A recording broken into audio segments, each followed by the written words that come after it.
जय हिंद दोस्तों, आप सभी का स्वागत है आपके अपने यूट्यूब चैनल नौकरी तक पे। सबसे पहले मैं बता दूं कि अभी मैं जस्ट पटना से आया हूं। लगभग 15 से 20 मिनट हुआ है और मैं आपके सामने हाजिर हूं। इसलिए नहीं, वीडियो में बने रहिएगा। मैं कुछ आज बोलने वाला हूं। कुछ लोग शायद अपने आप को ये कह के पीछे हटा लेते हैं कि सर आप आंदोलन में जाइए, और मैं गया भी, और मुझे अपने आप पे ईमानदार होने का गर्व है कि मैं अपने आप से ठगा हुआ महसूस नहीं कर सकता।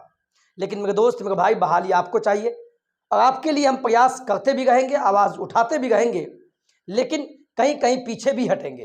क्योंकि जब आज आंदोलन था, मैं उसका दृश्य भी आपको दिखाऊंगा स्क्रीन पे। मात्र 1000 से 1500 अभ्यर्थी पहुंचे वहां। बाद बाकी को क्या जॉब नहीं चाहिए? कुछ लोग ये बोलते हैं कि बीपीएससी हो, कुछ लोग बोलते हैं बीपीएससी नहीं हो, लेकिन सभी का अपना मताधिकार है, आपका भी अपना मत है। कमेंट करने से पहले वीडियो को पहले देखिएगा, उसके बाद ही कुछ बोलिएगा। बोलना आपका अधिकार है, बोलिए। मैं फिर से बोल रहा हूँ, बहाली आपको चाहिए, आपके लिए हम काम कर रहे हैं। किसी पर टीका टिप्पणी नहीं कीजिए। अगर नियमावली में अगर चेंजिंग होता है तो भी आपको फायदा होगा, नहीं चेंजिंग होता है फिर भी आप ही के लिए है। और सभी लोग एग्जाम देंगे, जो आंदोलन में जाते हैं, नहीं जाते हैं, सभी एग्जाम देंगे और देना भी चाहिए, और मेरा समर्थन भी आपके साथ है। लेकिन कुछ वहां जाने का मुझे ये फायदा मिला कि कुछ साथियों का मैंने कमेंट लिया है। शायद हमारे जो भाई देख रहे होंगे, जो हमसे मिले होंगे, और खासकर जो हमारे महिला साथी है, उन्होंने अपना कमेंट यहाँ लिखाया था कि सर इस पर वीडियो बना दीजिएगा। उन तमाम अभ्यर्थियों का बात हम आज रखेंगे। उससे पहले फिर बोलेंगे, वीडियो में बने रहिएगा। ये वीडियो ना आपको नौकरी दिला रहा है, लेकिन आपको खुददार बनने की एक सीख देगा कि आप किसी से मत ठगिए। आपको लगता है कि किसी को उकसा देंगे तो वो चला जाएगा, लेकिन हम आंदोलन में नहीं जाएंगे। मैं बीपीएससी का विरोध करता हूँ, आप बोलिएगा मैं बीपीएससी का विरोध नहीं करता, मैं बीपीएससी के थ्रू एग्जाम दूंगा, तो दीजिए ना, मुझे बहुत खुशी है, सभी को खुशी है। ऐसा नहीं है, हमारे अनीश भाई हो, नितेश भाई हो, मीकू भाई हो, सभी खुश है। ऐसा नहीं है कि कोई बेवकूफ़ है, सभी एग्जाम देंगे बीपीएससी के थ्रू, आप भी देंगे। लेकिन दुख इस बात का होता है कि आप लोग आंदोलन करने बोलते हैं, लेकिन वहां पहुंचते नहीं हैं। इस बिंदु पे आने से पहले हम कुछ बात करना चाहते हैं, नहीं तो हम पॉइंट से भटक जाएंगे। अभी आपको पता है कि नियमावली पे बहस अभी छिड़ा हुआ है। अच्छी बात है, होना भी चाहिए। नियमावली 2023 को लेके जो बिहार सरकार ने आपस में जो लगवाया है, किसके बीच, 7वां चरण के अभ्यर्थियों के बीच, हम फिर बोलना चाहेंगे, इस चीज़ को समझिए। जो भविष्य के भावी शिक्षक है और वर्सेस किसके बीच, जो ऑलरेडी नियोजित है, जो ऑलरेडी विद्यालय में शिक्षक है और पढ़ा भी गए हैं और पैसा भी उठा गए, ठीक है, इन दोनों के बीच आपस में झगड़ा कराया गया। और एक गुट है जो आपस में झगड़ते हैं, जैसे कि मान लीजिए जो सीटेट वाले हैं, जो सीटेट पास है या बीटेट पास है या एसटीईटी पास है, वो भी आपस में झगड़ते हैं। बताइए, इससे कुछ होने वाला है? जो बीटीईटी पास है, सभी का अपना अपना गुट हो गया, सभी नेता बनना चाहते हैं। मैं वहां जाके देखा हूं, ऐसा नहीं है, बहुत दुख होता है। मैं आंदोलन में जाने का मकसद ये नहीं किसी का पक्ष और किसी का विपक्ष, बिल्कुल नहीं, मैं न्यूट्रल हूं। क्या मेरे कहने से क्या हो जाएगा? बिल्कुल नहीं होगा। लेकिन आप लोग, मैं जानता हूं, आज का जो आंदोलन हुआ, इस आंदोलन में पता है मात्र 1500 अभ्यर्थी पहुंचे होंगे। 1500 अभ्यर्थी वहां पहुंचे हैं। इससे साबित हो गया कि जितने भी बचे हुए अभ्यर्थी हैं जो आंदोलन में नहीं आए, उनका साफ मंशा है कि बीपीएससी से ही एग्जाम होना चाहिए, बीपीएससी से ही एग्जाम होना चाहिए। ये अच्छी बात है, क्योंकि आप भी चाहते हैं कि हम राज्यकर्मी बन जाए, अब बिल्कुल बने भी, ये मेरी शुभकामनाएं हैं, इसमें कोई दो राय नहीं है। अच्छा वेतनमान होगा और ये मेरा समर्थन है। लेकिन आंदोलन में जाने का मकसद ये था कि आप लोग बोले कि सर, कुछ अभ्यर्थी लोग, सर हम विरोध करते हैं, बीपीएससी नहीं होना चाहिए, परीक्षा का बहिष्कार करते हैं। तो मैं बहिष्कार करने नहीं गया था, मैं वहां देखने गया था कि सभी का मंशा क्या है। लेकिन जो लोग वहां नहीं पहुंचे, लगभग 90% अभ्यर्थी बिल्कुल नहीं पहुंचे। इससे साबित होता है कि आप लोग बीपीएससी के समर्थन में हैं, भविष्य के भावी शिक्षक, राज्यकर्मी बनना चाहते हैं, तो हमारी तरफ से ढेर शुभकामनाएं। अब जो बीत गया सो बीत गया। जो घर बैठे हुए हैं, बिल्कुल बिंदास पढ़िए, पढ़ना स्टार्ट कर दीजिए। और आप बोलेंगे सर सिलेबस, तो सिलेबस अभी क्लियर बिल्कुल नहीं हुआ है, क्लियर होगा, हम अपने चैनल पर बता देंगे। और आप लोग भी यही चाहते हैं कि सिलेबस बतावे और पढ़ाई स्टार्ट हो जाए। लेकिन आपसे हाथ जोड़ कर निवेदन है, किसी को टीका टिप्पणी मत कीजिए। घर से नहीं निकलते हैं, बहुत अच्छी बात है, कोई दिक्कत नहीं। हम है ना, हम जब गए ही पटना तो किसके लिए गए? आपके लिए, तभी आप मेरा वीडियो देख रहे हैं, तो इसके लिए बहुत बहुत धन्यवाद। हम कुछ नहीं बोलेंगे। तो आप सरकार 7वां चरण, सरकार क्या है कि 7वां चरण, 7वां और नियोजित जो ऑलरेडी है उन दोनों के बीच लगवा गई है।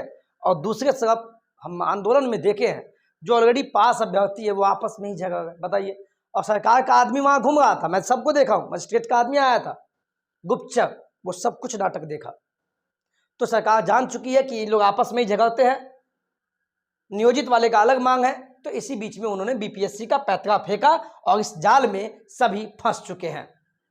और कुछ साथी अपना ये सोच के भी नहीं आए कि नहीं हमको पढ़ना है, हमको राज्यकर्मी का दर्जा बनना है, हम बीपीएससी से पढ़ेंगे। बिल्कुल बहुत बढ़िया बात है, शुभकामनाएं इसके लिए। लेकिन किसी का पक्ष विपक्ष वाली बात ही नहीं है, इसमें मुद्दा यही है कि आप देखिए, मैंने यहां लिखा भी है, मुद्दा आता है ये नोटिफिकेशन का कि मान लीजिए बहुत सारे जो साथी है उन्होंने बोला कि सर बहाली जल्दी आ जाए, जल्दी बहाली आ जाए। मेरे दोस्त, अगर बहाली जल्दी आता है, 7वां चरण शिक्षक की बहाली अगर जल्दी हो, ठीक है जल्दी हो, हम तो कहते हैं 1 महीना बाद दे दे। लेकिन जो बीपीएससी वाला पैतरा जो फंसा दिया गया, बीपीएससी वाला, इसका मतलब अगर एग्जाम होगा तो ये बताइए, एग्जाम का जो फॉर्म फिल होगा उसके और एग्जाम होने तक के बीच में कम से कम 5 महीना का समय तो दिया जाना चाहिए, नहीं तो बहुत लोग छट जाएंगे अगर समय नहीं दिया जाएगा पढ़ने को। और बीपीएससी का सिलेबस थोड़ा टफ नहीं कहेंगे, टफ कुछ नहीं होता है, कुछ लेंदी होता है। और सरकार कहने के लिए बोलेगी हम बहाली तो दिए, लेकिन अभ्यर्थी फेल हो गए। और सरकार तो चाहती नहीं कि बहाली हो, बहाल भी हो तो अपने नेता लोग का, जो नेता लोग है उन्हीं का भतीजा उतीजा सब जाएगा, पोस्टिंग होगा, सीट खरीदेगा, है ना। तो इस चीज को समझिए आप लोग। बहाली का चिंता, इस चीज का चिंता कीजिए कि सिलेबस कैसे आवे, सिलेबस का बात कीजिए आप कि सचिवालय से सिलेबस कैसे जारी किया जाए। ठीक है, अगर बीपीएससी से लेगा, कोई जो आंदोलन में भी गया था वो कोई परीक्षा से नहीं डरता है। आपका कोई, जो लोग घर बैठे हुए हैं वो आप लोग का विरोध नहीं किए हैं, उनका भी अपना मताधिकार है, लोकतंत्र है। उन्होंने बस ये कहा कि एग्जाम लेना ही था तो आपने 4 साल क्यों बैठाया हम लोग को, आप बीच में ही एग्जाम ले लेते, ये बस कहना है। लेकिन आप एग्जाम के चक्कर में बहाली को फंसाए हैं। एक तरफ जो ऑलरेडी शिक्षक हैं नियोजित, वो भी समान काम समान वेतन बोल रहे थे, ये दूसरी तरफ बोलते हैं सरकार के पास पैसा नहीं है। लेकिन विधायक लोग का पेमेंट बढ़ सकता है, अभी 35,000 पेमेंट बढ़ा है, अब विधायक का पेमेंट हो गया 2,65,000, सोचिए साहब। और दूसरी तरफ शिक्षक के लिए पैसा नहीं है। तो सरकार इसको बहाना बना के, और बिहार का इतिहास है, कोई भी बहाली कम से कम 3 से 4 साल लगता है। आप छठा चरण भी देख लीजिए, जब 2019 में बहाली आई थी, 2022 में जाके क्लियर हुआ, कितनों आंदोलन से गुजरा। तो बहाली को आसान नहीं समझिए। अब तो बीपीएससी वाला मामला फंसा दिया गया। और बीपीएससी एक एग्जाम लेती भी है जिसके थ्रू लड़का लोग एसडीएम बनता है, बीडीओ बनता है, इसका रिजल्ट आने में 2-3 साल लग जाता है। और वो भी सीट कितना होता है, 800-900 सीट पे बहाली होता है बीपीएससी के थ्रू। और जब 2 लाख 2.5 लाख का एग्जाम करवाएगी बीपीएससी शिक्षक बहाली का, तब तो 5 साल लगा देगी। तो इस चीज को समझिए, ये मामला, बस इस मामला को लेके वहां आंदोलन हुआ था। तो आप लोग फट से किसी का टीका टिप्पणी करने लगते हैं। अरे आप लोग समझदार हैं, हम समझ गए, लेकिन आप इतना प्यार देते हैं, इसके लिए सराहनीय काम कर रहे हैं आप। लेकिन इस चीज को समझिए, कोई विरोध आपका नहीं कर रहा है। ठीक है, आप घर बैठे भी गए, पहले भी आंदोलन में नहीं गए, ठीक है, आज मामला मिल गया बीपीएससी। अगर आप इसको समझ गए बीपीएससी को आसान है, तो एग्जाम देने के बाद देखिएगा क्या मामला आएगा, फिर कहिएगा गलत रिजल्ट आ गया, सेटिंग हो गया। जैसे सीटेट वाला मामला क्या हुआ, जून वाला जो मामला हुआ था, पिछले वाला दिसंबर वाला, पिछला जो सीटेट हुआ, जो पास हुआ, तो जो ऑलरेडी पास है वो सब क्या बोलने लगे, धांधली हुआ। और धांधली हुआ भी था। उसी तरह जो बीपीएससी में होगा था, फिर बोलेगा धांधली हुआ। तो इस सब में मत फंसिए, पढ़ना है पढ़िए, और हम भी पढ़ाएंगे, ऐसा नहीं है, हम खुद पढ़ाएंगे आपको, और आप लोग देखिएगा कैसे पढ़ाते हैं। लेकिन अभी मामला है कि कुछ सुधार हो, और सुधार होने के बाद कुछ अभ्यर्थियों का मांग था, जो लोग वहां आए थे, मुझे देखे हैं, उनका कहना है कि 3 बार जो मौका मिलेगा, इसको कम से कम 7 बार मौका दिया जाए। क्योंकि बीपीएससी का जो एग्जाम होता है उसमें देखिएगा, जब वीडियो एसडीएम बनता है उसमें तो 5-5 बार, 7-7 मतलब बार मौका मिलता है। तो शिक्षक बहाली में जो बीपीएससी लेगा तो 3 बार क्यों, सही मांग है 7 बार मौका दिया जाए। महिलाओं के सीट पे पुरुषों जहाँ खाली रह जाए वहाँ पुरुषों को दिया जाए, ऐसा मांग था, इसीलिए मैं आंदोलन में गया और मुझे बहुत अच्छा लगा, मैं मोटिवेट भी हुआ। लेकिन कहीं ना कहीं आपके लिए अफसोस करता हूँ कि आप नहीं मिले मुझे।